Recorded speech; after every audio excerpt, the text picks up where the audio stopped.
os três presentes, o presidente, o secretário-geral e o primeiro secretário, e dizer que o responsável pela minha presença hoje aqui, são principalmente o presidente, o meu primo querido, Aduilton Girão, e o professor Flávio Leitão. Eles são os responsáveis pela minha estada hoje aqui.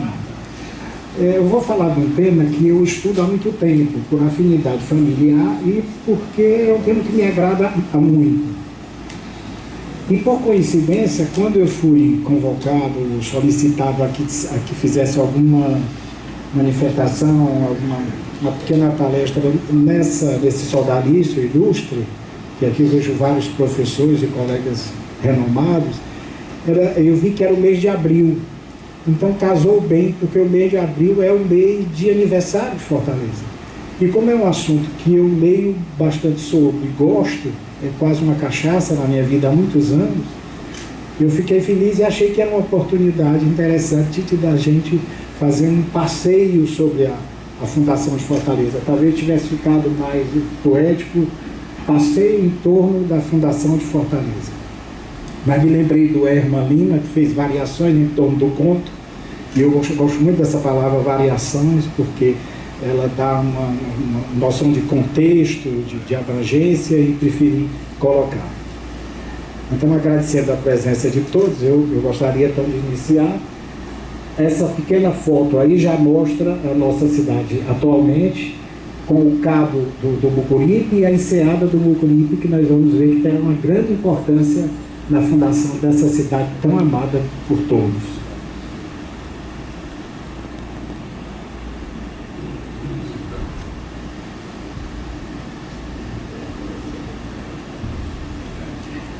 Eu quis, como epígrafe, colocar duas pequenas citações. A primeira do nosso inesquecível Eduardo Benevides, um fragmento do poema dele, Canto de Amor à Fortaleza, que eu acho que resume a cidade de Fortaleza. Fortaleza tem cheiro de marisia.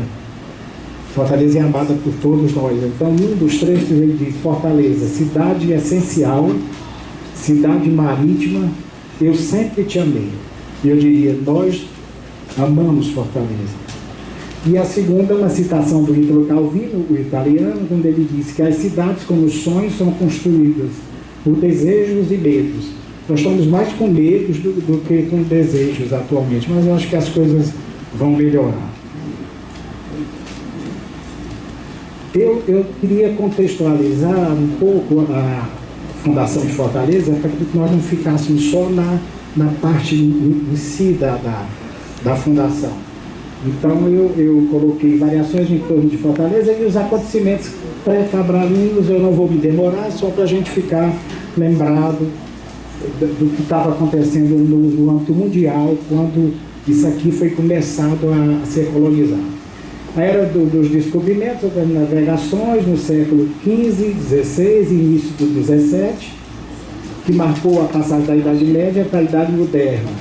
Aquela história da queda de Constantinopla, precisaria, a rota da seda ficou muito cara, e a Ibéria começou, que eram mais avançados em termos de navegação, a querer encontrar um caminho para as Índias através da costa da África ou para oeste. O Cristóvão Colombo, em 1492, descobre a América, não sabe o que é a América, né? Ele foi lá nas Caraíbas, nas Antilhas, e posteriormente ele vai para o Golfo do México, já mais perto da América do Norte. Em 1494, nós temos o Tratado de Tordesilhas, que é entre o rei Dom João II e Isabel e Fernando da Espanha, mediado pelo Papa Alexandre VI. Aquela história do meridiano de 370 graus, né, 70 léguas a leste da ilha de Santo Antônio, no arquipélago do Cabo Verde. Atualmente, para se ter uma ideia, o Tratado de Tordesilhas é uma linha que passaria de Belém até Laguna, de Santa Catarina. E tem uma coisa muito interessante, porque o Tratado de Tordesilhas, depois o Dom Manuel, que substituiu Dom Manuel Venturoso, substituiu Dom João II, ficava reclamando, muitos franceses pelos escambos e ataques à costa brasileira. E Dom Francisco I, rei da França, perguntava então, em tom jocoso, que desconhecia a cláusula de Adão, o testamento de Adão, que havia deixado o mundo dividido entre Portugal e Espanha.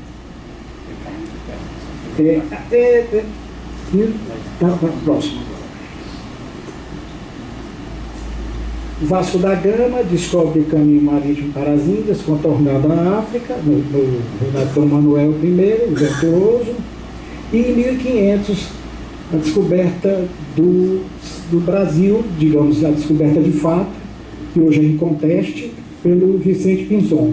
Vicente Pinzon era um de 3 irmãos, tinha o Martim, tinha o Francisco, eram espanhóis, eles eram extremamente hábeis, eles acompanharam Colombo na descoberta da América, e esse rapaz, depois de 8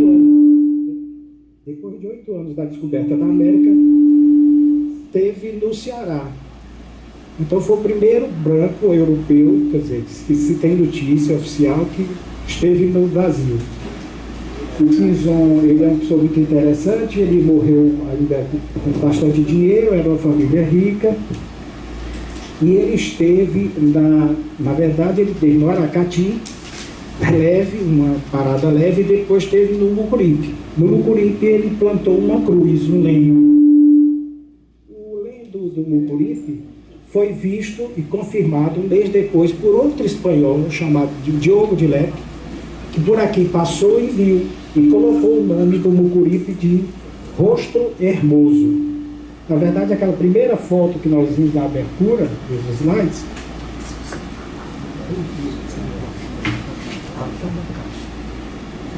na verdade, o Rostro Hermoso foi dado pelo Diogo de Lepe, que era o que veio posteriormente ao Pinzon.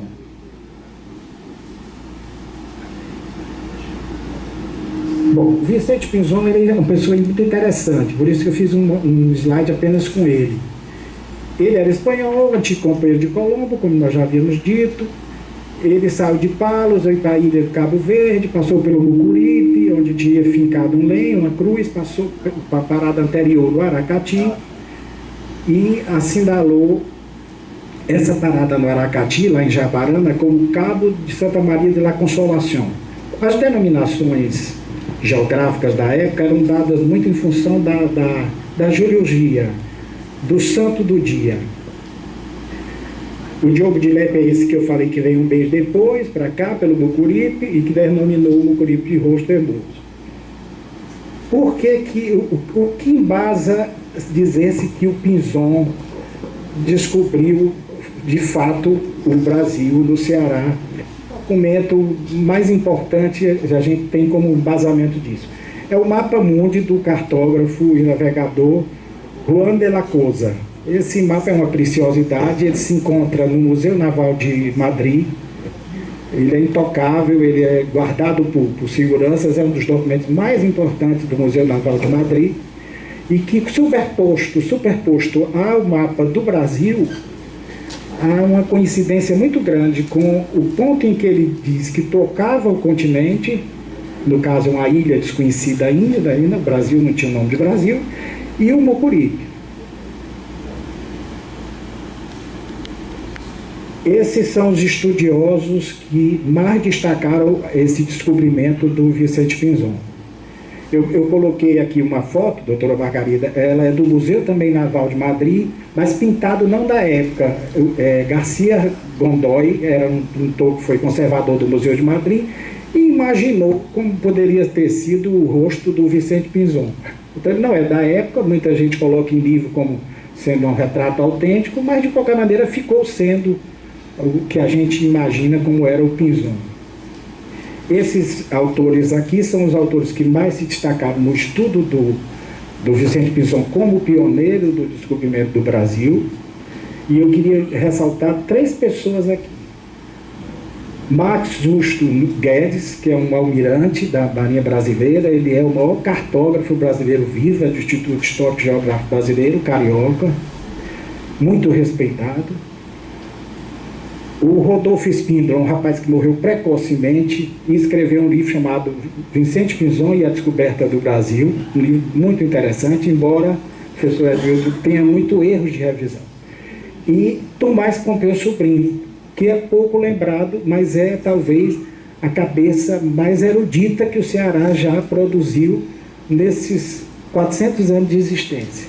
Tomás Pompeu Sobrinho fez um livro chamado Proto-História do Ceará, em que comprova, muito antes do Marcos Justo, usando o mapa do Juan de la Cosa, esse pioneirismo do Vicente Pinzon. Então eu queria fazer essa homenagem ao doutor Pompeu Sobrinho, que alguns aqui conheceram, como essa figura eruditíssima, tímida, e que não tem ainda tido a projeção nacional que o seu nome merece. Tio avô do Sérgio? Mais distante, é. Pronto. Tio avô do meu pai. Pronto. Contextualização da colonização do Ceará. O Ceará não interessava a Portugal, porque era uma terra inóspita, sempre foi, no sentido de plantação, não tinha pau-brasil. E então, assim, entre 1500 e 1603, ele ficou em completo abandono.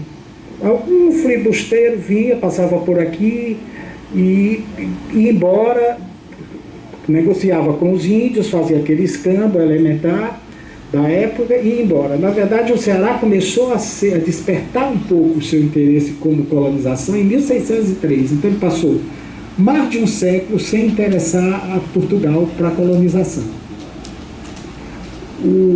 Os filibusteiros eram principalmente os franceses, que eram habilíssimos no trato com a indiada, depois os holandeses, já à época, e posteriormente os ingleses.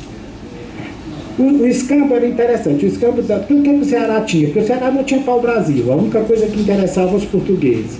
O Ceará tinha um pouco de algodão, um algodão rústico, tinha pássaros, alguns outros animais, tinha o âmbar gris. Âmbar gris é uma concreção de baleia, muito usada na confecção de perfumaria e de alguns remédios, algumas medicações da Europa. E tinha o pau amarelo, que é o tatajuba, que tirava uma tinta amarela que era tida como uma tinta cara, e o pau chamado pau roxo, que seria uma madeira boa para fazer móveis de estilo, móveis bons. Então era isso que o Ceará tinha para oferecer aos filibusteiros. E em troca os índios recebiam espelho, anzol, enxada, machado, quinquilharia, chapéus. Eu já falei do testamento de Adão, que o Francisco I perguntava ao rei de Portugal, onde é que ele tinha, para mostrasse a ele essa cláusula do testamento de Adão. E aí nós vemos pela ordem, houve umas expedições que a gente pouco fala, as expedições pré-coloniais, como eles chamam, de 1501 a 1530. Eram expedições que vieram, na verdade, começaram a tomar pé da costa brasileira, mas elas vinham de Pernambuco até São Paulo. Elas nunca pisaram, elas nunca tocaram no Ceará. Para a gente ter uma ideia como o Ceará realmente era insignificante na história do Brasil. Aí vem, pela ordem cronológica, Dom João III, que era conhecido como colonizador, tendo as capitanias hereditárias. Ele fez as capitanias hereditárias porque tinha dado certo nas ilhas do Atlântico, mas aqui foi um fracasso, tirando a de Pernambuco e a de São Vicente, que tiveram algum êxito, foram exitosas, o resto realmente foi prejuízo. E ele também criou os governadores gerais, o sistema de governadores gerais, que não anulou as capitanias hereditárias, mas de qualquer maneira já era uma presença mais, digamos, da metrópole no Ceará. Entre 1580 e 1640, isso aqui é importantíssimo, eu podia ter botado em negrito. Nós tivemos a União Ibérica, a dinastia espanhola dos Habsburgos, com Filipe II, III e IV. Na verdade, a colonização do Ceará se deu nesse período em que o Brasil foi, porque Portugal foi incorporado à Espanha, por uma questão dinástica, o Ceará então foi começado a tentar se colonizar. Nesse período que eu chamo de espanhol, né? O período da União